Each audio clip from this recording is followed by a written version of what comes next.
Hello అండి, అందరూ ఎలా ఉన్నారు? బాగున్నారా? వరుసగా పండగలే పండగలు. ఎలా ఎంజాయ్ చేశారు? పండగ అంటే మీలో ఎంతమంది ఎంజాయ్ చేస్తారు? లేదా నాలాగా అమ్మో పండగ అంటే సర్దుకోవడం, తర్వాత మళ్ళీ వండుకోవడం, తర్వాత వండినో మళ్ళీ సర్దుకోవడం, ఇదే పనా అని ఎంతమంది భయపడతారు?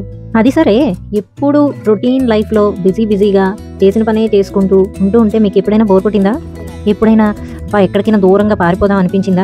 సడన్గా నాకు ఒక చిన్న బ్రేక్ కావాలనిపించిందా?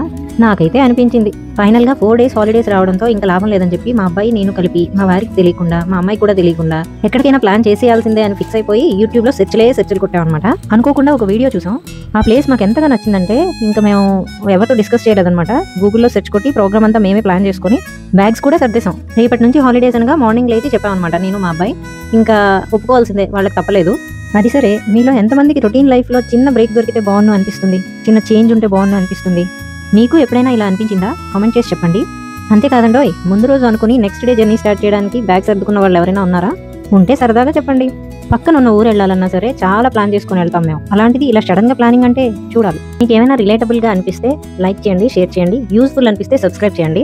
ఇంకా లేట్ చేయకుండా మేము ఎక్కడికి ప్లాన్ చేసాం, ఎలా ప్లాన్ చేసాం, ఏ సీజన్లో ఆ ప్లేస్కి వెళ్తే బాగుంటుంది, ఎంత ఖర్చు అయింది, అన్ని డీటెయిల్స్ సుత్తి లేకుండా సాగదీయకుండా త్వరగా చెప్పేస్తా. మీరు కూడా బ్యాగ్ సర్దేసి సడన్గా ట్రిప్ ప్లాన్ చేసేయండి. అంటే ఇంట్లో చెప్పే వెళ్ళండి, చెప్పకుండా కాదు. ఇంకా వెళ్ళిన తర్వాత అక్కడ ఎక్కడ స్టే చేయాలి ఏంటి అన్ని డిస్కస్ చేసుకుని రూమ్ బుకింగ్స్ అవి చేసేసుకున్నాం. సో ట్రావెల్ చేయడానికి ఎలాగా అని అనుకుంటున్నారా? ఆ మధ్య ఒక వీడియో చేశా కదా, కార్లు చూస్తున్నాం, కొత్త కార్ తీసుకుందాం అని చెప్పాను కదా. తీసుకున్నామండి, నెక్సాన్ తీసుకున్నాం. సో అన్నీ సెట్. కానీ ఇక్కడ నుంచి అంతా గూగుల్ మ్యాప్ మీదే డిపెండ్ అయ్యి ఉంది. సో మేము ఇంటి దగ్గర 11:50కి స్టార్ట్ అయ్యాం. అసలు మేము ఎక్కడికి వెళ్ళాలని స్టార్ట్ అయ్యామంటే మహారాష్ట్రలో మహాబలేశ్వర్ అనే హిల్ స్టేషన్కి వెళ్దామని స్టార్ట్ అయ్యాం. ఇక్కడ ట్విస్ట్ ఏంటంటే అది హిల్ స్టేషన్ అని మా వారికి కూడా తెలియదు.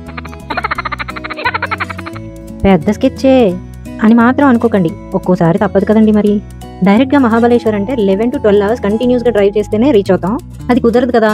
మేము స్టార్ట్ అవ్వడమే 10 to 12కి స్టార్ట్ అయ్యాం. సో వెళ్ళేటప్పటికి చాలా లేట్ అయిపోతుందని చెప్పి నైట్ ఎక్కడైనా స్టే చేద్దాం, కంటిన్యూస్గా డ్రైవ్ చేసినా అది మంచిది కాదని చెప్పి హైదరాబాద్ నుంచి 6 to 7 hours ట్రావెల్ చేస్తే పండరీపురం రీచ్ అవుతాం. పండరీపురంలో రుక్మిణి సమేత పాండురంగడు కొలువై ఉన్నాడు. కానీ అక్కడికి వెళ్లే ముందు ఆకలేస్తుంది, ఏం చేయాలో తెలియదు. మధ్యలో ఏం కనిపించట్లేదు. ఆ రోజు పబ్లిక్ హాలిడే, పైగా ఏదో పండగ కూడాను. సో ఎక్కడ ఏ రెస్టారెంట్స్ కానీ హోటల్స్ కానీ తీసిలేవన్నమాట. లక్కీగా అదే టైంకి మా వారి ఫ్రెండ్ ఒక ఆయన ఫోన్ చేసి, మీరు వెళ్లే త్రోవలోనే బీదర్ రోడ్ వైపు టర్న్ చేసుకుంటే అక్కడ జహీరాబాద్ దగ్గర స్వయంభూగా వెలసిన శ్రీ సిద్ధి వినాయక టెంపుల్ ఉంటుంది, అక్కడికి వెళ్ళండి, మధ్యాహ్నం మీకు అన్నప్రసాదం దొరుకుతుందని చెప్పారనమాట. సో సరే కదా అని చెప్పి అటు టర్న్ తీసుకున్నాం. కొంచెం డిస్టెన్స్ పెరిగింది, కానీ స్వామివారి దర్శనం దొరికింది. అన్నప్రసాదం అయితే దొరకలేదు. మేము ఇక్కడికి వచ్చేప్పటికే 2 o'clock దాటిపోయింది. ఇక్కడ 2 వరకే అన్నప్రసాదం దొరుకుతుందంట. కానీ అంటారు కదా, ఏదైనా పని స్టార్ట్ చేసే ముందు వినాయకుడిని దర్శించుకొని స్టార్ట్ చేస్తే చాలా మంచి జరుగుతుందని. అసలు మేము వెళ్లే త్రోవలో ఇలాంటిది ఒక గుడి ఉందని మాకు తెలియదు. అలాంటిది స్వామివారే మమ్మల్ని రప్పించుకున్నట్టు ఆయన ఫోన్ చేయడం, మేము ఇటు రావడం, స్వామివారి దర్శనం చాలా బాగా జరిగింది. మీరు వెళ్ళాలనుకుంటే లొకేషన్ లింక్ డిస్క్రిప్షన్లో షేర్ చేస్తా. టెంపుల్ మాత్రం చాలా పీస్ఫుల్గా భలేగా ఉంది. పార్కింగ్కి కూడా ఎంత పెద్ద ప్లేస్ ఉందో చూసారా? లొకేషన్ లింక్ డిస్క్రిప్షన్లో షేర్ చేస్తా, అడ్రస్తో సహా. మీకు వెళ్ళాలనిపిస్తే ఖచ్చితంగా వెళ్ళండి. ఇప్పటికైతే నాతో పాటు వచ్చేసేయండి, చూసేద్దాం. కానీ లోపల గర్భాలయంలో వీడియో తీయడం అలౌడ్ కాదు. స్వామివారు ఎలా ఉంటారన్నది మీకు ఫొటోస్ అయితే చూపిస్తా.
ఇంకా అన్నప్రసాదం దొరుకుతుందేమో అని అడగడానికి వెళ్తున్నారు, కానీ ఆకలేస్తుంది.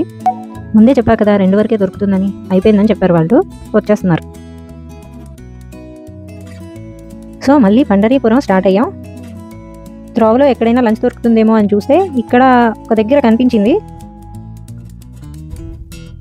కోహినూర్ టిఫిన్స్ అని వెళ్ళే త్రోవలోనే ఉంది ఇది కూడా. ఫుడ్ అయితే బాగానే ఉంది ఇక్కడ. లంచ్ చేసేసి ఇక్కడ నుంచి స్టార్ట్ అవుదాం. నెక్స్ట్ పండరీపురం రీచ్ అవ్వడానికి ఏ టైం అయింది, అక్కడ బుక్ చేసిన అకామిడేషన్ ఎట్లా ఉంది, ఇవన్నీ డీటెయిల్స్ నెక్స్ట్ వీడియోలో చెప్తాను. నెక్స్ట్ వీడియోలో మరికొన్ని డీటెయిల్స్తో మీ ముందుకు వస్తాను. Thank you for watching. ఈ వీడియో కనుక మీకు నచ్చినట్లయితే please like, share, comment and subscribe.